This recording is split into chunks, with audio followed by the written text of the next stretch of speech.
Hello everyone and welcome back to our new video. So basically you are selling physical products and barcode labels make inventory and shipping much easier. So in today's small tutorial, I'm really gonna show you all on how to actually print barcode labels from Shopify in 2026. So let's get started.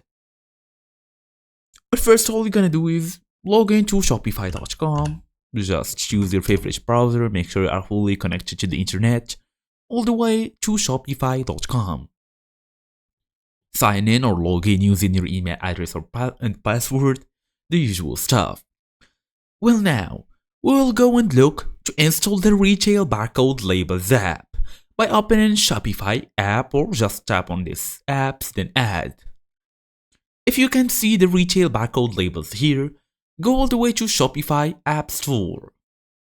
I'm gonna go and open it on a new tab so we can get the full window. Well now, we're gonna go to barcode in the search bar, barcode generator or barcode whatever, it depends on you.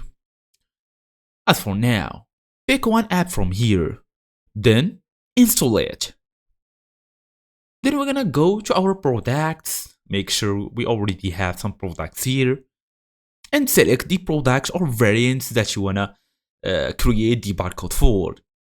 As for the next step is creation barcodes, click more actions and choose create barcodes. Then all you're gonna do is print them. Print barcode labels. Select print labels and choose your label format. Then you can connect a printer, use a compatible label printer or even a normal one. Then print them and test. And that's it. Thank you all for watching, and I will see you in the next video.